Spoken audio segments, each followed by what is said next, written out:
Hi everybody, it's me Willow and welcome back to my YouTube channel. I'm here with another fun video for all of you guys to enjoy. Today we'll be breaking down the season 3 premiere of House of the Dragon. Oh boy, has it been a long time coming since season 2, and I'm so excited to be here breaking down each episode of season 3 of House of the Dragon here with all of you guys here on my channel. I am so pumped. I like so much is going on in this season with Team Black and Team Green. I am 100% Team Black. I am always Queen Rhaenyra, no matter what is going on Team Green. I just love Rhaenyra. She's the rightful queen, and I like this episode is driving me insane because we are once again questioning the power that Queen Rhaenyra holds. So before we dive into that, make sure you hit the subscribe button and the post notification button so you don't miss out on any of my coverage for House of the Dragon Season 3. I'm also covering Interview with the Vampire Lestat right now on my channel, as long with every blockbuster film that's coming out this summer. I should be covering it as well, along with awards predictions and festival coverage. I'm going to TIFF. It should be a really exciting time, so make sure you have the subscribe button and post notification all turned on. I'm so grateful for all of your support. I'm also on Letterboxd and Serialized, Instagram, TikTok, and the Awards Expert app, all at Willow D. Steele. So give me a follow over on those platforms. I'm so grateful for all of my cinema loving community and just growing. We're really close to 900 subscribers here on YouTube, and that gets me even closer to 1,000 subscribers, which helps me monetize my channel. So thank you guys so much if you guys love this type of content for subscribing, because it really does help me. But oh boy, was this episode intense. I did binge watch all of season 2 right into season 3, so I'm just completely prepared and have so much of season 2 intergrained into my head. I think that was like just the best way to do it. Honestly, like I know a lot of people thought season 2 dragged. I would agree. I think the second half of season 2, even though there is a lot of stuff and information that is crucial for the season 3 understanding, I do think the second half of season 2 did slog on a little bit, specifically with, oh my goodness, Damon just being like away at Harrenhal for the whole season, and him going back and forth between his allegiance with Rhaenyra and having all the visions. But I do think it all came together in the end with him finally seeing the vision of winter coming, the White Walkers, Daenerys, the Mother of Dragons, and just the future that holds for them, and him realizing at the end of the day he isn't the important part of the story. He's just one piece of it that's helped to lead to Winter, being destroyed in Game of Thrones. And I thought him, finally coming to his realization, after 2 flippin' seasons, that Rhaenyra is the rightful queen and we should pledge our allegiance to her. Oh boy, was I excited for season 3, and then they lock her in her room. Oh my goodness. I know it was Jace, but the insecurities of everybody on this show is just so like prominent, and you just really see that everybody is really thinking about themselves at the end of the day. And I think the battle of the gullet really shows us as well, like, who's the winner at the end of the day? Like, I don't think either of these sides are really a winner here with all the death and destruction that we have, and losing the heirs to the throne, and Storm's End is completely destroyed. Like, what is what is it, at the end of the day? What are we fighting for? What's this war all about? A complete misunderstanding and just control for power. And I really think this episode does a great job of showing us that, there will be lots of blood and battles and dragons coming down. At the end of the day, like, who are you fighting for? Team Black, Team Green? Because neither one of these teams are going to be the victor at the end of the day. There's just going to be piles of intestines and blood all over the floor for us to slip around on. And does that really lead us to any victory? No. Like, we lose a dragon. We lose the prince with 3 arrows. Like, this is craziness for a first episode. I think it is very well done. I was, oh my goodness, that final scene with the battle of the gullet and then having Sheep Stealer come in and you think it's going to be a win. You think it's going to be like no hesitation. Our side is going to become the victors. And then you realize, oh yeah, we have no control over this wild dragon. And I think the proposition of in season 2, the idea that the Targaryens and the dragons are these gods, but really they're just hunks of meat. They're just regular beings, like the small folks, like any other like animal out there. They are just meat at the end of the day that can be drowned, can be taken out by arrows, can be taken out by a ship, like anything. Like you're not a deity. At the end of the day, there's no magic that's going to save you. And the fact that we do have like another dragon that comes into the play, we think our team is so much stronger, and then not having any control over that dragon, thinking that the Targaryens have the ultimate power over these ferocious beings. And then, so now after Vermax and Jace's death, I just feel like Team Black is at such a disadvantage once again. In season 2, they were at such a disadvantage, and then they were able to gain all the new dragon riders, and now we've lost one of our most formidable dragon riders and dragons. So really tragic, just that whole brutal death of Vermax, like so unnecessary. I just don't. Whenever I see a dragon death, it always disturbs me deeply into my soul. I just feel like they're creatures who should not be, waged wars against. So it's just so sad to see them go through this horrible thing, see Jace struggle as he's strapped, chained onto Vermax, and then he's free, and then just 3 arrows from a nearby ship take him out. Like he's lost at sea for the rest of his life. It's so tragic. A really, really sad scene, really sets the pace and the energy for the season. I feel like there is a lot of control and power once again just being at play here with all these different characters and their different, you know, all the people who are devoting themselves. We have at the beginning Larys and Aegon have been fleeing from King's Landing to try and get him to some sort of protection, and they are taken upon by some knights who are committed to Rhaenyra, and they say they must denounce King Aegon, and Aegon, of course, doesn't want to do that. Larys reveals who he is, against Aegon's wishes, and basically saying you can name your price and bring us to Queen Rhaenyra live, and you will have whatever you want. So that's Larys's plan. So I'm wondering what's going to go on with that, like how they're going to be brought back together. I wonder if he's going to end up going back to King's Landing. Of course, there's the whole plan that Alicent has placed with Rhaenyra at the end of season 2, with the fact that there was this whole plan that Aegon is so crippled and disfigured and in pain after his dragon was crashed and everything that happened in that battle. He is not a formidable opponent.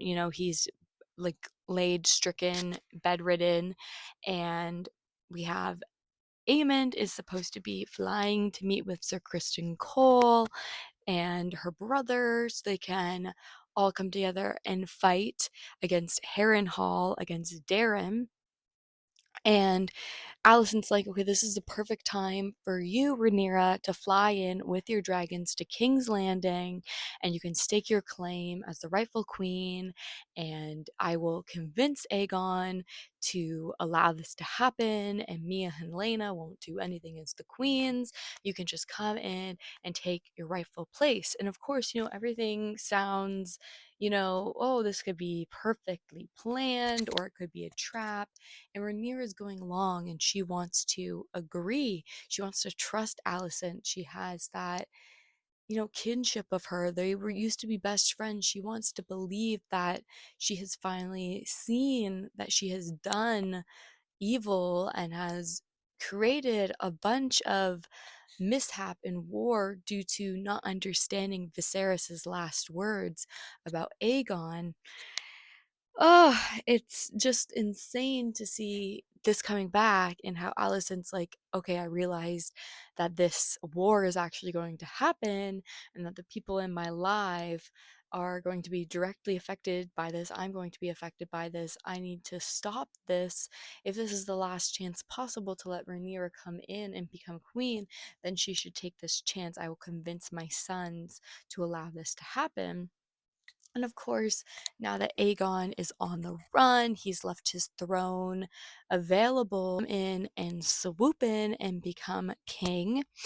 And he doesn't want to leave King's Landing. He doesn't believe if he ends up flying to Sir Criston Cole to help fight against the Battle of Harrenhal, it will be all worth it in the end. So he's saying that he wants to stay on the Iron Throne.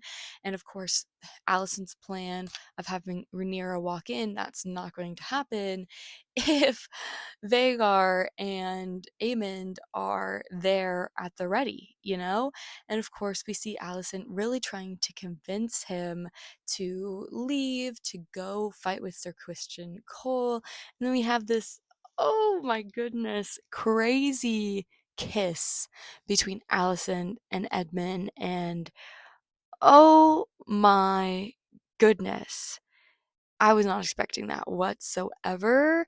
Like, oh, it's just like incest Sundays, man. Like, what's going on with Vampire Lestat and House of the Dragon? We already have Rhaenyra and Daemon, and then of course Bela and Jace. Like all of this, interwinings of the bloodline, of course. But oh, poor Alicent, man. She just stood there completely like stone cold, not knowing how to react. Of course, you can't react like too brash with Aemond, because he is so like you don't know what his next move is going to be. Like, he's so brash and bold, and he's not afraid to threaten the lives of his own family, to take out his own family like he did with Aegon. All I can say is this Oedipus complex is really diving deep into all of our summer shows for real. Apparently, even on Cape Fear, is that what it's called? The Javier Bardem Apple Plus show.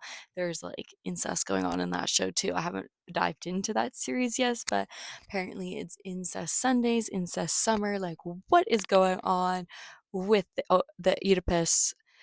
Oh my god, the Oedipus complex. Freud is turning around in his grave going like, I told you guys that sons fall in love with their mothers and mothers fall in love with their sons. And each day I'm like, maybe Freud was a little bit right, guys, because oh my goodness, Alicent and Edmund, just like disgusting. I'm wondering how that's going to progress with the rest of the season. It's kind of obvious that Edmund's also kind of going after Helena a little bit. Like, he knows that she's a dragon rider. She refuses to ride on the dragon. She doesn't want to burn anybody. She doesn't want to lay waste to any of these innocent people. She has no interest in war whatsoever.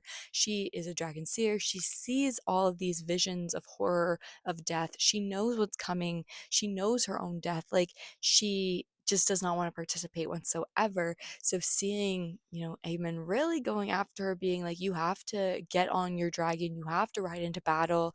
He's really getting close to her now that Aegon's gone as well. Like, she's the queen consort with no king. So very interesting to see that Aemon really prefers to keep it in the family with the Targaryen lines, even though Alicent is a high tower. So yeah, all these different bloodlines and romantic attractions, and it's just insane. Like, I never thought that I would want Alicent and Sir Kristen Cole to come back on TV, but for sure, like, I'm missing that for sure. But loop back into Sir Kristen Cole, actually, I'm just finding him even more unappealing this season.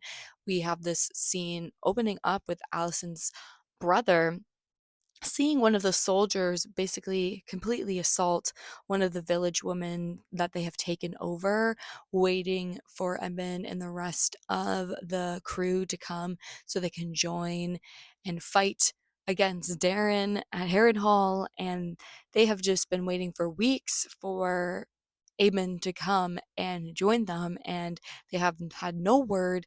And Sir Christian Cole refuses to be any sort of respectable or honorable knight and to lead the way of the rest of his knights. And this whole question about chastity and virtue really coming forward and showing that everybody at the end of the day is a monster. And Sir Christian Cole, he's basically saying no matter what he says, like, his men aren't going to listen to him. They're going to go after what they want. And right now, they need to be satisfied in their beds in order to perform. And I just think it's crazy with the fact that they're white cloaks. Like, they're literally supposed to be virgins. They're supposed to keep the cloak, the chastity, and they're doing everything but that, and just showing the dishonor that all of these men have. They don't even agree or follow their vows. They, yeah, I thought that scene said so much. And I thought Sir Christian Cole's monologue was very fantastic as well, really setting the pace, really saying so much about these human mortal characters and just the values that they have and what they're willing to fight up against. So, very interesting.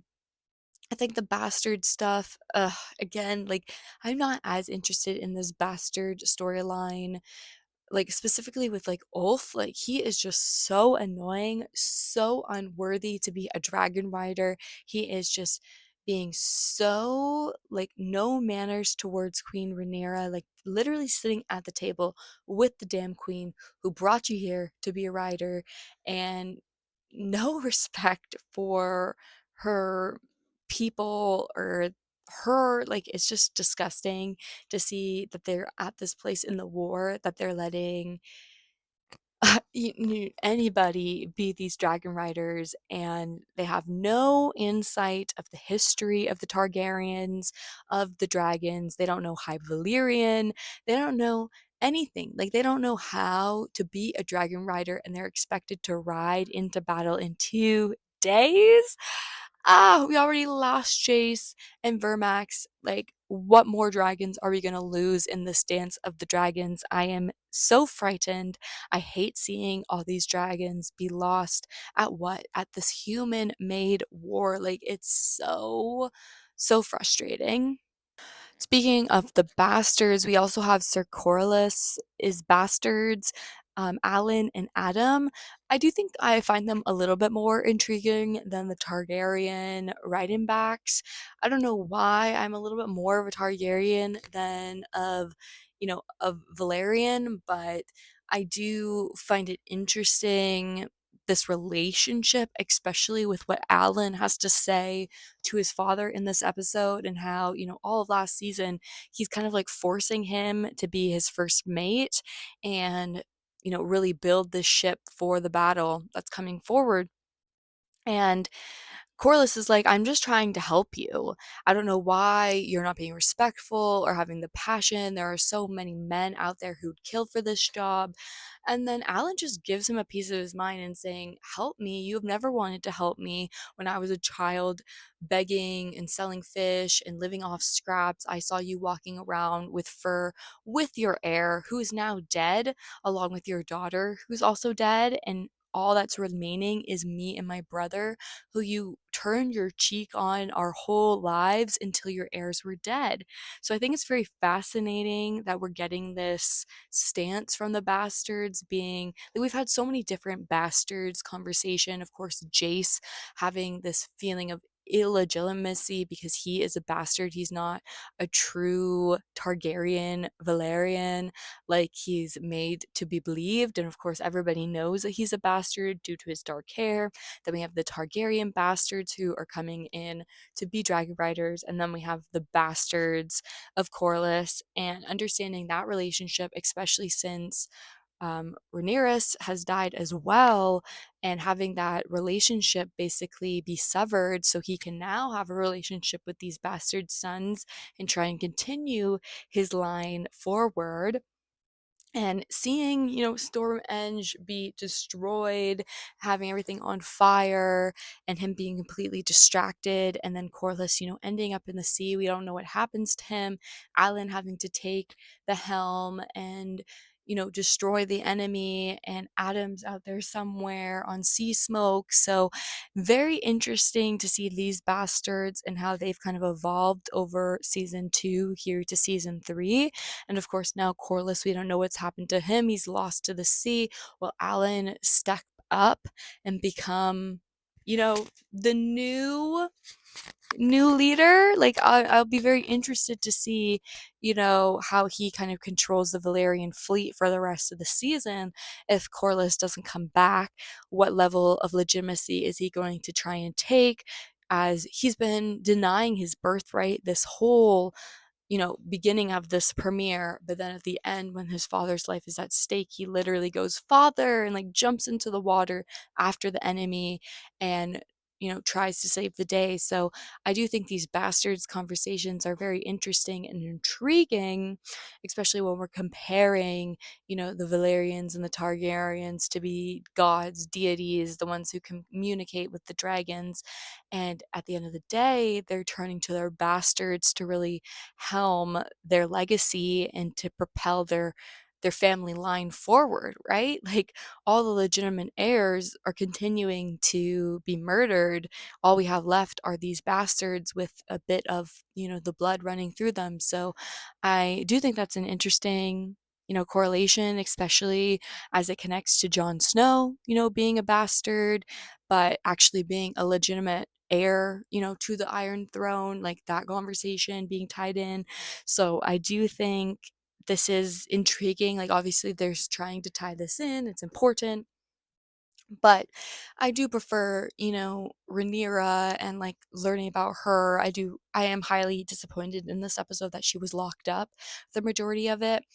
And, as a result, we do lose our Dragon Rider and Jace. So I'll be interested to see where the rest of the season goes, because obviously we've lost formidable amount of our fleets, and Rhaenyra seems like she's going to head towards King's Landing when Aemond is still there. So it's going to be a crazy season. I shall be here every Sunday to recap season 3 of The House of the Dragon. Let me know if you guys are currently watching it as well down in the comments below.